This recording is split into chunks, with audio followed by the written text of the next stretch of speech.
નમસ્કાર.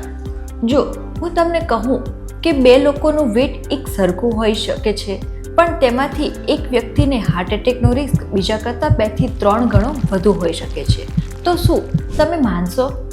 તો આશ્ચર્યની વાત એ છે કે સાયન્સ કહે છે કે હા, આ બિલકુલ પોસિબલ છે. કેમ કે રિસ્ક ફક્ત આ વાતથી નથી થતો કે તમે કેટલા મોટા દેખાવ છો, પણ આ વાતથી નક્કી થાય છે કે ફેટ તમારી બોડીમાં ક્યાં જમા થયું છે. અને અહીંયાથી સ્ટાર્ટ થાય છે એવી એક વાત કે જેના વિશે બહુ ઓછા લોકો જાણે છે. આપણા પેટમાં 2 પ્રકારના ફેટ હોય છે. એક કે જે તમે હાથથી પકડી શકો છો, કે જે સ્કિનની નીચે હોય છે, કે તેને સબક્યુટેનિયસ ફેટ કહેવાય છે. પણ બીજું એક ફેટ પણ હોય છે કે જે બહારથી દેખાતું નથી, પણ આ લીવર, પેન્ક્રિયાસ અને ઇન્ટેસ્ટાઇન જેવા ઓર્ગનની આસપાસ જમા થયેલો હોય છે. આને વિસરલ ફેટ કહેવાય છે. અને ડૉક્ટર આ ફેટથી સૌથી વધારે ડરે છે. કેમ કે આ ફક્ત એક્સ્ટ્રા વેટ નથી, પરંતુ આ બોડીની અંદર સતત ઇન્ફ્લેમેટરી કેમિકલ રિલીઝ કરતું રહે છે. ધીમે ધીમે ઇન્સ્યુલિન રેઝિસ્ટન્સ વધારે છે, બ્લડ પ્રેશર પર અસર કરે છે અને ટાઈપ 2 ડાયાબિટીસ, ફેટી લીવર અને હાર્ટ ડિસીઝનો રિસ્ક ઘણો વધારી શકે છે. એટલે જ ઘણીવાર નોર્મલ વેટવાળા વ્યક્તિને પણ ડાયાબિટીસ અથવા હાર્ટ એટેક થઈ જાય છે, જ્યારે બહારથી જોવામાં તે બિલકુલ હેલ્ધી લાગે છે. હવે સવાલ આવે છે કે આ ડેન્જરસ ફેટને ઓછું કેવી રીતે કરવું? તો સોશિયલ મીડિયાનો જવાબ હોય છે કે બસ HIIT એટલે કે હાઈ ઇન્ટેન્સિટી ઇન્ટરવલ ટ્રેનિંગ કરો, રોજ રનિંગ કરો, જેટલો વધુ પસીનો એટલું જ વધુ ફેટ લોસ. પણ રિસર્ચ એટલું સિમ્પલ સ્ટોરી નથી બતાવતું. એક ઇન્ટરેસ્ટિંગ વાતને સમજો.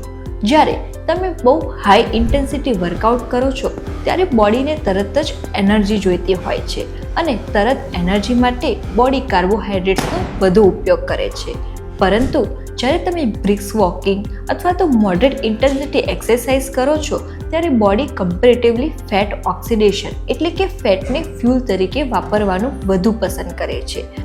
આ કોન્સેપ્ટના કારણે આજે સ્પોર્ટ્સ મેડિસિનમાં ઝોન 2 ટ્રેનિંગ એટલી પોપ્યુલર બની રહી છે. પણ અહીંયા સૌથી મોટી મિસઅન્ડરસ્ટેન્ડિંગ સ્ટાર્ટ થાય છે કે લોકો વિચારે છે કે વોકિંગ એ રનિંગ કરતાં વધુ સારું છે, પરંતુ એ હકીકત નથી. રનિંગ વધુ કેલરીઝ બર્ન કરી શકે છે, પણ અસલી સવાલ કેલરીઝનો નથી. અસલી સવાલ છે કન્સિસ્ટન્સીનો. વિચારો, જો કોઈ વ્યક્તિ મંડેના દિવસે 45 મિનિટ બહુ ઇન્ટેન્સ કાર્ડિયો કરે અને પછી આગલા 5 દિવસ બોડી પેનના કારણે કંઈ પણ ના કરે, અને બીજો વ્યક્તિ રોજ 40 થી 45 મિનિટ બ્રિસ્ક વોક કરે, તો 6 મહિના પછી કોનાથી ટોટલ ફિઝિકલ એક્ટિવિટી વધુ હશે?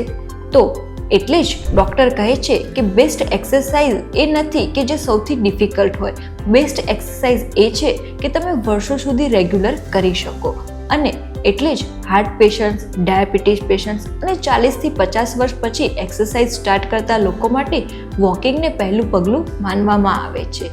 હવે એક બીજો ઇન્ટરેસ્ટિંગ ફેક્ટ એ છે કે રિસર્ચ બતાવે છે કે ફક્ત પોતાનું બોડી વેટનું 5 થી 10% ઓછું કરવાથી પણ વિસરલ ફેટમાં સિગ્નિફિકન્ટ રિડક્શન જોવા મળે છે.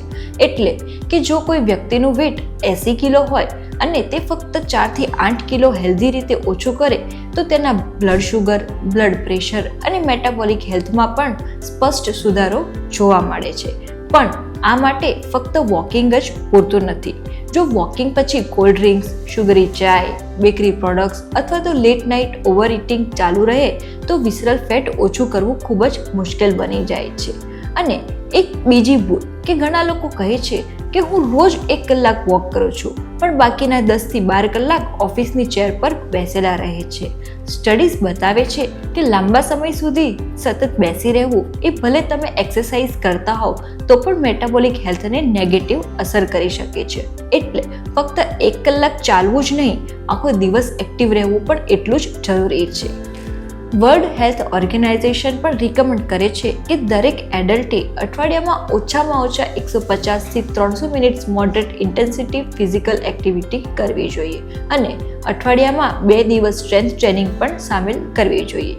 કેમ કે મસલ એ ફક્ત બોડીને સ્ટ્રોંગ નથી બનાવતી, તે બ્લડ શુગર કંટ્રોલ કરવામાં અને મેટાબોલિઝમ ઇમ્પ્રૂવ કરવામાં પણ ખૂબ જ મહત્વપૂર્ણ ભૂમિકા ભજવે છે. માધાભાગમાં પણ અમે પેશન્ટ્સને ફક્ત વેટ મશીન પર ઊભા રાખીને જ નથી કરતા. અમે વેસ્ટ સર્કમ્ફરન્સ સાથે blood sugar, lipid profile, fatty liver અને સૌથી મહત્વપૂર્ણ તેમની લાઇફસ્ટાઇલને પણ સમજીએ છીએ. કેમ કે વિસરલ ફેટ એ ફક્ત એક્સરસાઇઝથી જ નહીં પરંતુ લાઇફસ્ટાઇલના દરેક ડિસિઝનથી બને પણ છે અને ઓછું પણ થાય છે. તો આજના વિડીયોમાંથી ફક્ત એક વાતને યાદ રાખો કે બેલી ફેટનો અસલી દુશ્મન ટ્રેડમિલ નથી પરંતુ કન્સિસ્ટન્સી છે. રોજ થોડું ચાલવું, મસલ્સને એક્ટિવ રાખવું, પ્રોસેસ ફૂડ ઓછા કરવા, સારી ઊંઘ લેવી અને બ્લડ શુગરને કંટ્રોલમાં રાખવું, આ બધું જ મળીને ધીમે ધીમે એ ડેન્જરસ વિસરલ ફેટને ઓછું કરે છે જે બહારથી દેખાતું નથી પરંતુ અંદરથી હાર્ટને સતત નુકસાન પહોંચાડતું રહે છે. જો તમે ઓલરેડી વોકિંગ કરો છો તો કોમેન્ટ્સમાં જરૂર જણાવો કે તમે રોજ કેટલા સ્ટેપ્સ અથવા કેટલા મિનિટ્સ વોક કરો છો. અને જો તમને આવી જ સાયન્સ બેઝડ હેલ્થ વિડીયો ગમતા હોય તો વિડીયોને લાઇક કરો, શેર કરો અને અમારા ચેનલને સબસ્ક્રાઇબ કરવાનું ભૂલશો નહીં. ધન્યવાદ.